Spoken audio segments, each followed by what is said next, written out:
तो नमस्कार, एक बार फिर से आप लोगों के सामने हाजिर है केकेआर के ओपनर। क्योंकि हर टीम के बारे में मैं आप लोगों को बता रहा हूं। अब बात करेंगे केकेआर के ओपनर, क्योंकि केकेआर को देखिए, केकेआर ने जो रिटेंशन की है 6 खिलाड़ियों की, उसमें केकेआर ने सब कुछ रख लिया, लेकिन ओपनर नहीं रखे यार। ओपनर को लेकर मुझे ऐसा लगता है कि केकेआर ने थोड़ा सा लापरवाही की है, और ये लापरवाही केकेआर को अब ऑक्शन में भारी भी पड़ सकती है, क्योंकि केकेआर को ओपनर खरीदना उतना आसान होगा नहीं।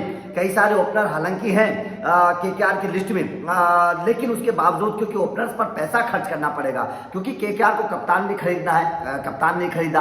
केकेआर को तेज गेंदबाजी भी खरीदनी है, केवल हर्षित राणा को खरीदा है, बाकी तेज गेंदबाजी है ही नहीं केकेआर के पास। केकेआर को नंबर 3 का भी खिलाड़ी खरीदना है, तो केकेआर को लगभग दोनों ओपनर और नंबर 3 का खिलाड़ी भी एक तरीके से ओपनर ही होता है। तो केकेआर को ये पूरी तीनों जगह भरनी है, और नीचे तेज गेंदबाजी की जगह भरनी है। रिप्लेसमेंट खिलाड़ी भी केकेआर को चाहिए, कम से कम ऊपरी क्रम के तो रिप्लेसमेंट चाहिए।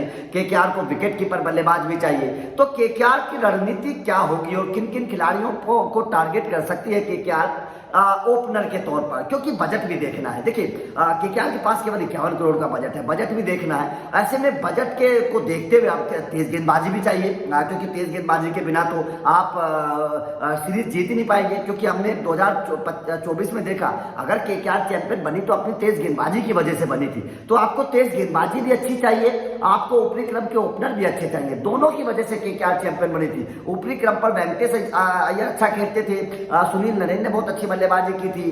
उसके बाद में निचले क्रम पर गेंदबाजी के तौर पर केकेआर के कई गेंदबाजों ने बड़ी अच्छी परफॉर्मेंस की थी।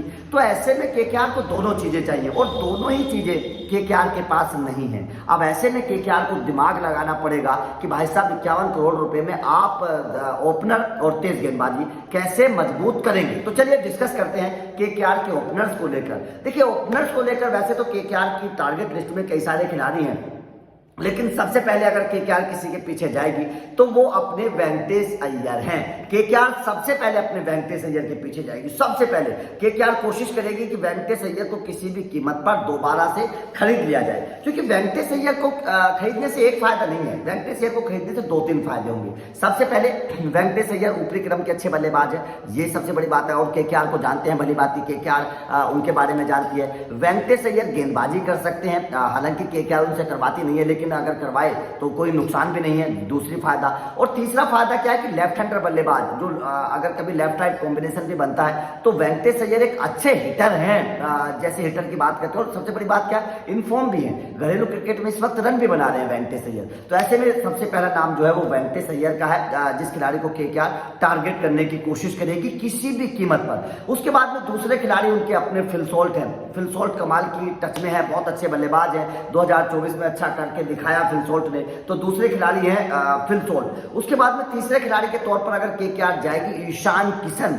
ईशान किशन को लेकर खबर है कि विकेट कीपर भी मिल जाएगा और ओपनर भी मिल जाएगा। केकेआर ईशान किशन के पीछे बहुत हद तक जाने वाली है, ये मैं आप लोगों को बता देता हूं। ओपनर के तौर पर केकेआर ईशान किशन के पीछे बहुत हद तक जाने वाली है, बहुत हद तक। उसके बाद में अगर चौथे खिलाड़ी की मैं बात करूं, वो है क्विंटन डिकॉक। क्विंटन डिकॉक के पीछे भी केकेआर बहुत हद तक जाएगी। मैं तो पता नहीं क्यों मुझे ऐसा लग रहा है, आपको भी लग रहा है कि नहीं लग रहा है, मुझे कमेंट करके बताना, कि क्विंटन डिकॉक को शायद लेने में केकेआर इस बार कामयाब भी हो जाएगी, क्योंकि विकेट कीपर और ओपनर दोनों एक ही तरीके से मिल जाएंगे एक ही खिलाड़ी में। और क्विंटन डिकॉक शायद मुझे लग रहा है कि उतने महंगे भी नहीं जाएंगे, 7-8 करोड़ या 10 करोड़ के आसपास शायद, मेरे हिसाब से शायद इतना भी ना हो, तो क्विंटन डिकॉक मिल जाएंगे आपको। तो ऐसे में क्विंटन डिकॉक के पीछे केकेआर जा सकती है, और उनको क्विंटन डिकॉक को केकेआर खरीद भी सकती है। तो ये क्विंटन डिकॉक का भी एक बहुत बड़ा जो है ऑप्शन केकेआर के लिए खुला हुआ है। उसके बाद में जो केकेआर जा सकती है, जैक फ्रेजर मैकगर के पीछे भी केकेआर जो है वो जा सकती है। और देखिए, एक मैं नाम आप लोगों को 2-3 नाम और बताने वाला हूं जो केकेआर ने अगर खरीद लिए तो जाहिर तौर पर बहुत बेहतर होगा केकेआर के लिए, और एक तरीके से केकेआर की टीम बहुत मजबूत हो सकती है। वो नाम है डेविन कॉनवे।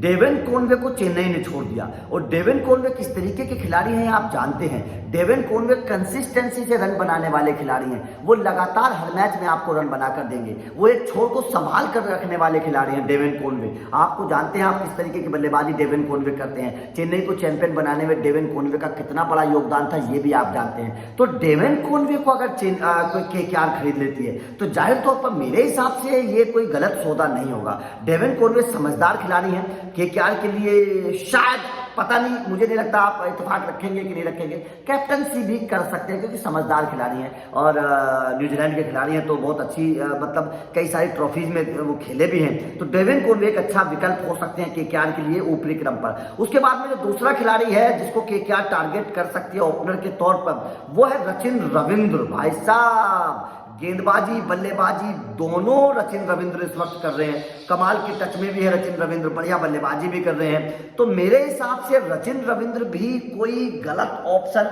होंगे नहीं। अगर रचिन रविंद्र को केकेआर लेती है तो रचिन रविंद्र भी कोई गलत ऑप्शन नहीं होंगे। उसके बाद में अगर केकेआर टारगेट करती है तो हैरी ब्रूक्स के पीछे केकेआर जा सकती है।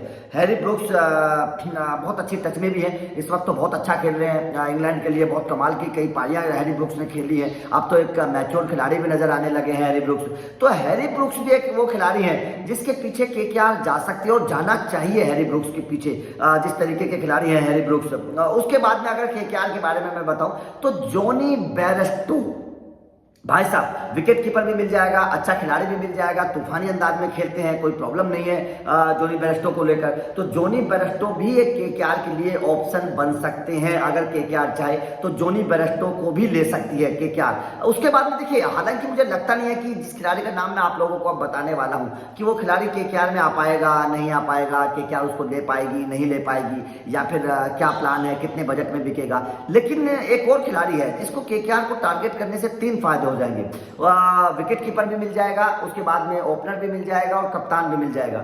उस खिलाड़ी का नाम है केएल राहुल। क्या केएल राहुल को केकेआर टारगेट कर पाएगी? क्या केएल राहुल को केकेआर खरीद पाएगी? ये बहुत बड़ा सवाल है, कमेंट करके ये भी बताना आप कि केएल राहुल क्योंकि महंगे जा सकते हैं इस बार, मुझे ऐसा लग रहा है कि शायद केएल राहुल महंगे जा सकते हैं, लेकिन कभी कभी ऐसा होता है कि जिस खिलाड़ी को आप समझते हैं कि ये महंगा जाएगा वो महंगा जाता नहीं है। ऐसे में केकेआर के लिए शायद केएल राहुल अगर आ जाए तो भाई साहब किस्मत के दरवाजे खुल जाएंगे मेरे हिसाब से केकेआर के, क्योंकि विकेट कीपर भी मिल जाएगा उसी रकम में, आपको ओपनर भी मिल जाएगा और कप्तान भी मिल जाएगा, और ये कोई घाटे का सौदा नहीं है केकेआर के लिए मेरे हिसाब से अगर केएल राहुल आ जाते हैं। उसके बाद में अगर केकेआर की मैं बात करूं तो मिचेल मार्श एक ऐसे खिलाड़ी हैं जिनकी चर्चा इस वक्त बड़ी हो रही है मिचेल मार्श को लेकर, क्योंकि अच्छे खिलाड़ी भी हैं, तेज तर्रार खेलते हैं, बहुत बेहतर बल्लेबाज हैं अगर मिचेल मार्श की मैं बात करूं।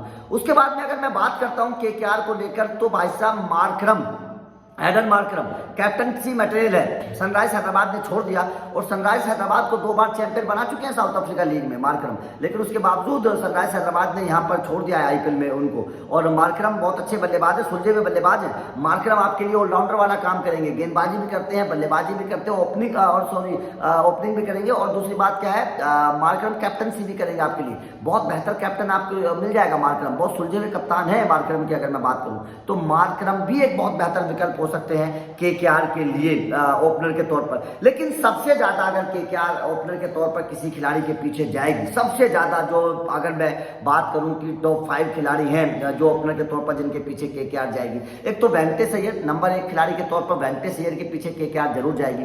दूसरा खिलाड़ी जोस बटलर भी है, मैं उनका नाम लेना भूल गया, दूसरा खिलाड़ी जोस बटलर है, जोस बटलर के पीछे केकेआर जरूर जाएगी ओपनर के तौर पर, कप्तान भी मिल जाएगा, विकेट कीपर भी मिल जाएगा, 2 खिलाड़ी ये हो गए हैं। उसके बाद में तीसरा खिलाड़ी है क्विंटन डिकॉक, क्विंटन डिकॉक के पीछे केकेआर किसी भी कीमत पर जाएगी, मतलब विकेट कीपर भी मिल जाएगा, कप्तान भी मिल जाएगा, ओपनर भी मिल जाएगा, क्विंटन डिकॉक के पीछे केकेआर किसी भी कीमत पर जाएगी। ईशान किशन के पीछे केकेआर किसी भी कीमत पर जरूर जाएगी, ईशान किशन को खरीदने की केकेआर किसी भी कीमत पर कोशिश करेगी, और मुझे ऐसा लगता है कि शायद रचिन रविंद्र और डेविन कॉनवे इन दोनों खिलाड़ियों में से भी किसी एक खिलाड़ी के पीछे केकेआर किसी भी कीमत पर जरूर जाएगी। तो आपका इस केकेआर के ओपनर लिस्ट पर क्या कहना है? आपके हिसाब से केकेआर में कौन से खिलाड़ी आने चाहिए? कमेंट करके बताइएगा, क्योंकि बजट का भी ध्यान रखना है, ये भी ध्यान रखना। तो वीडियो अच्छी लगी हो तो लाइक और शेयर जरूर करिएगा, चैनल को सब्सक्राइब जरूर कर लेना, क्योंकि जब भी हम आएंगे आप लोगों के लिए इस तरीके के अपडेट लेकर आएंगे तो आपको पता चल जाएगा। Thank you very much.